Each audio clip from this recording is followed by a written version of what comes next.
Chapter 16.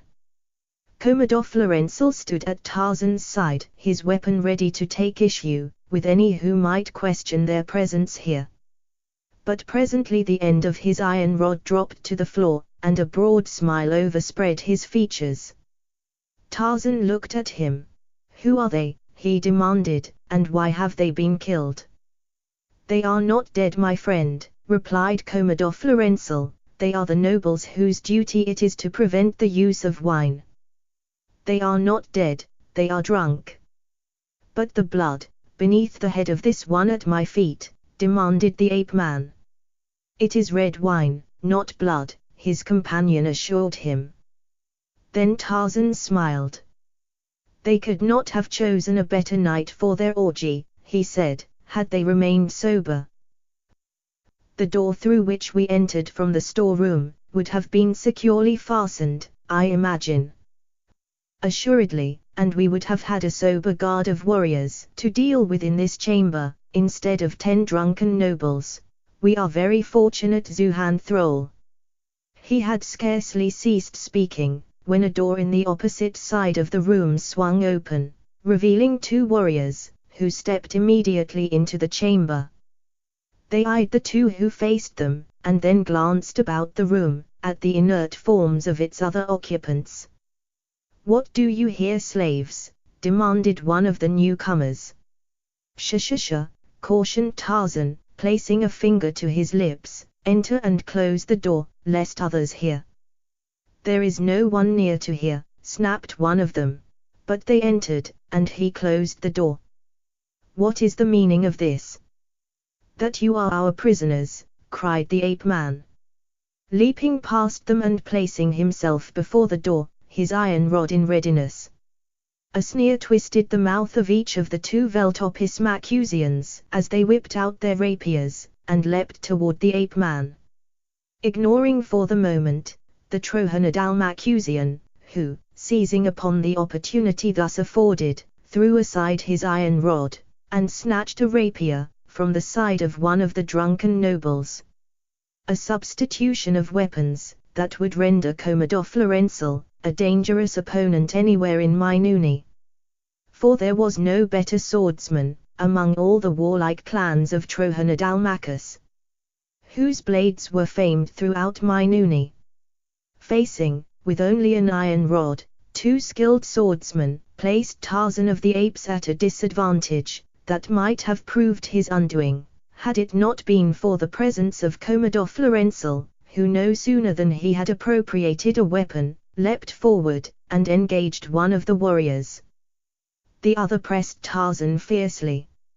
"Your prisoner, a slave," he sneered, as he lunged for his opponent.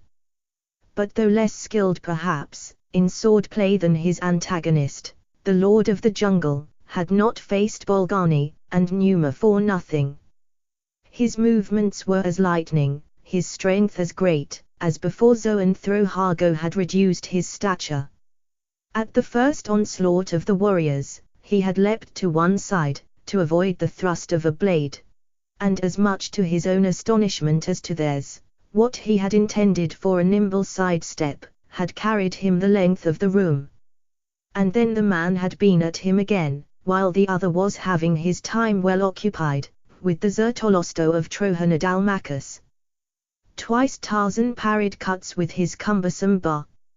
And then a thrust, but missed him by a hair's breadth, his sidestep coming, but in the nick of time. It was a close call, for the man had lunged at his abdomen, a close call for Tarzan, and death for his opponent. For as the point slipped harmlessly by him, the ape-man swung his rod upon the unguarded head of the Veltopismacusian. And with a grunt the fellow slumped to the floor, his skull crushed to the bridge of his nose. Then Tarzan turned to aid Commodore Florenzel, but the son of Aidandroharkis needed no aid. He had his man against the wall, and was running him through the heart, as Tarzan turned in their direction. As the man fell, Commodore Florenzel swung toward the center of the room, and as his eye fell upon the ape-man, a smile crossed his face.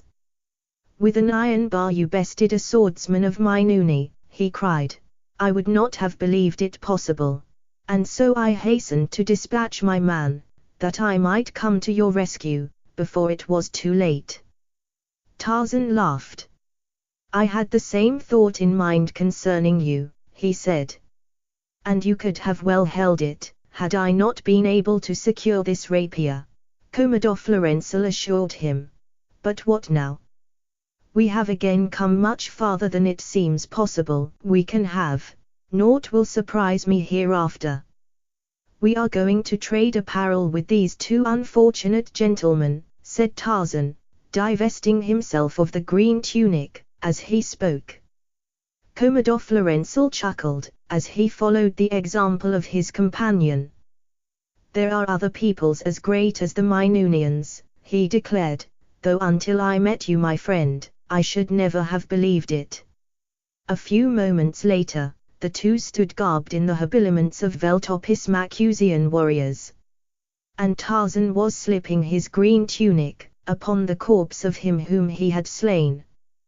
"But why are you doing that?" asked the prince. "Do likewise with yours, and you will see presently," Tarzan replied. Commodore Florenzel did as the other bid him.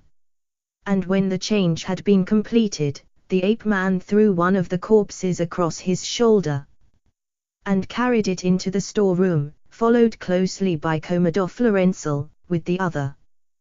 Walking through the window embrasure, to the edge of the shaft, Tarzan hurled his burden out into space, and reaching back, took Commodore Florenzel's from him, and pitched it after the first.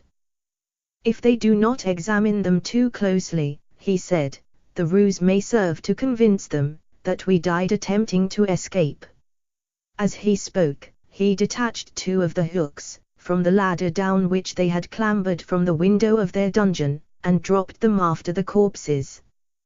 "These will lend color to the suggestion," he added in explanation.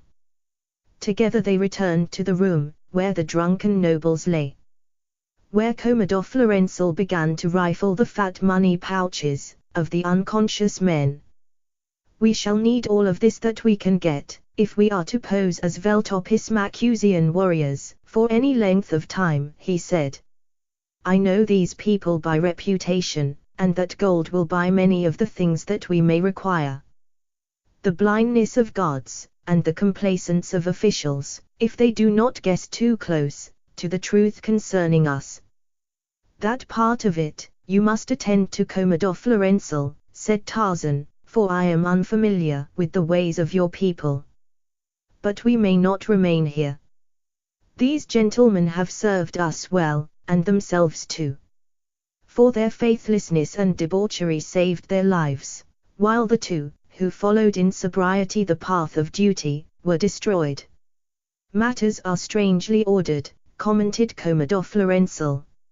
"In Minuni, as elsewhere," agreed Tarzan, leading the way to the door of the chamber, which they found opened into a corridor, instead of into another chamber, as they had rather expected would be the fact, at a point thus close to the central shaft. In silence they proceeded along the passageway which, at this hour of the morning, was deserted. They passed lighted chambers, where men and women were sleeping peacefully, in the glare of many candles. They saw a sentry asleep before the door of a noble's quarters. No one discovered them, and thus they passed down a series of inclined runways, and along interminable corridors, until they were far from that portion of the royal dome, in which they had been incarcerated, and where it would be most natural for the search for them to commence, in the event that the bodies they had hurled into the shaft were not immediately discovered, or were identified for what they really were, rather than for what the two fugitives had tried to make them appear. And now, a white-tunicked slave was approaching them along the corridor. He passed without paying them any heed, and presently another and another appeared, until the two realized that morning was approaching, and the corridors would soon be filled with the inhabitants of the dome. "It will be best," said Commodore Florenzel, "to find a hiding place, until there are more people abroad. We shall be safer in a crowd, than among just a few, where we shall be the more noticeable. Nearly all the chambers they passed now, were occupied by families, while those that were untenanted, were without candles, and therefore unsafe as hiding places, for any length of time. But presently Commodore Florensal touched Tarzan's arm, and pointed to a hieroglyphic, beside a door they were approaching. "Just the place," he said. "What is it?" asked Tarzan, and as they came opposite the open door, "Why, it is filled with men. When they awake we shall be discovered." "But not recognized," returned the Trohanid Almacusian. "Or at least the chances are slight, that we shall be. This is a common chamber, where any man may purchase lodgings overnight. Doubtless, there are visitors from other domes, and strangers will not be particularly remarked, on this account." He entered the room, followed by Tarzan. A white-tunicked slave approached them. "Candles for two," demanded Commodore Florensal, handing the slave one of the smaller golden coins he had filched from the sleeping nobles. The fellow led them to a far corner of the room, where there was plenty of space upon the floor, lit 2 candles, and left them. A moment later, they were stretched at full length, their faces toward the wall, as a further protection against recognition, and were soon asleep. When Tarzan awoke, he saw that he and Commodore Florensal were the only remaining occupants of the chamber, other than the slave who had admitted them. And he awoke his companion, believing that they should do nothing that might even in a slight degree call more than ordinary attention to them. A bucket of water was brought them, and they performed their ablutions at a gutter which encircled the chamber. Passing along the foot of each wall, as was the custom throughout Minuni, the waste water being carried away in pipes to the fields beyond the cities, where it was used for irrigating the crops. As all the water had to be carried into the domes, and to the different levels in buckets, the amount used for ablutions was reduced to the minimum, the warrior and noble class getting the bulk of it, while the white-tunicked slaves depended principally upon the rivers, near which domes are always erected, for their baths. The green slaves fare the worst, and suffer a real hardship, through lack of bathing facilities. For the Minunians are a cleanly people, but they manage to alleviate their plight to some extent, where the quarry masters are more kindly disposed, by the use of stagnant seepage water, that accumulates in every quarry, at the lower levels, and which, not being fit for drinking purposes, may be used by the slaves for bathing, when they are permitted the time to obtain it. Having washed, Tarzan and Commodore Florensal passed out into the corridor, a broad thoroughfare of the Dome City, where there were now passing 2 solid lines of humanity moving in opposite directions. The very numbers of the people, proving their greatest safeguard against detection. Candles at frequent intervals diffused a brilliant light, and purified the air. Open doorways revealed shops of various descriptions, within which men and women were bartering for goods. And now Tarzan had his first real glimpse of Veltopis Macusian life.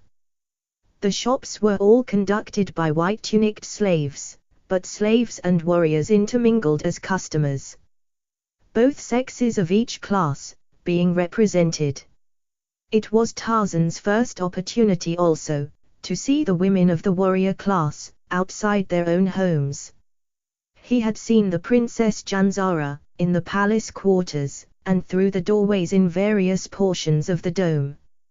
He had seen other women, of varying stations in life, but these were the first that he had seen abroad, at close hand. Their faces were painted deep vermilion, their ears blue, and their apparel so arranged, that the left leg and left arm were bare, though if even so much as the right ankle, or wrist became uncovered, they hastily readjusted their garments to hide them, giving every evidence of confusion, and embarrassment. As the ape man watched them, he was reminded of fat dowagers he had seen at home, whose evening gowns left them naked to their kidneys, yet who would rather have died than to have exposed a knee. The front of the shops were covered with brilliant paintings, usually depicting the goods that were on sale, together with hieroglyphics describing the wares and advertising the name of the proprietor. One of these finally held the attention of the Trojan Dalmatian, and he touched Tarzan's arm and pointed toward it. "A place where food is served," he said, "let us eat. Nothing would suit me better. I am famished," Tarzan assured him. And so the two entered the little shop, where several customers were already sitting upon the floor, with small benches pulled close to them, upon which food was being served, in wooden dishes.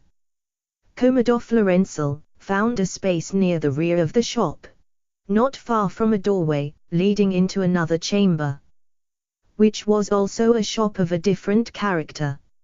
Not all the places of business being fortunately located upon a corridor, but having their entrances, like this one, through another place of business. Having seated themselves, and dragged a bench before them, they looked about, while waiting to be served. It was evidently a poor shop, Commodore Florenzel told Tarzan, catering to the slave caste, and the poorer warriors, of which there were several sitting at benches, in different parts of the room. By their harness and apparel, which was worn and shabby, one might easily guess at their poverty. In the adjoining shop were several more of the same class of unfortunate warriors, mending their own clothes, with materials purchased from the poor shopkeeper. The meal was served by a slave in a white tunic, of very cheap material, who was much surprised when payment for the meal and the service was offered in gold. "It is seldom," he said, "that warriors rich enough to possess gold come to our poor shop. Pieces of iron and bits of lead, with much wooden money, pass into my coffers, but rarely do I see gold. Once I did, and many of my customers were formerly of the richest of the city. Yonder, see that tall man with the heavily wrinkled face. Once he was rich, the richest warrior in his dome. Look at him now. And see them in the next room, performing menial services. Men who once owned slaves, so prosperous, that they in turn hired other slaves to do the meaner duties for them. Victims, all of them, of the tax that El Camalejo has placed upon industry.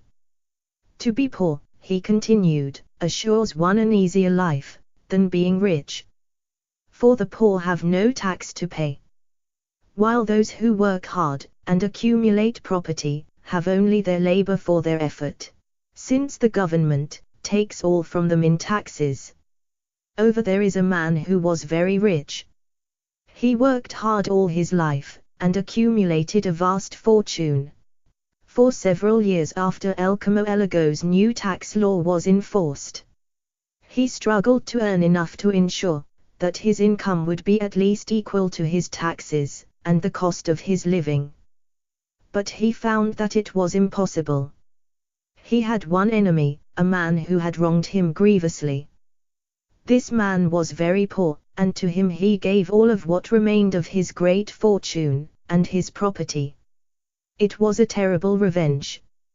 From being a contented man, this victim of another's spleen is now a haggard wreck, laboring unceasingly, 18 hours each day, in a futile attempt to ensure himself an income that will defray his taxes."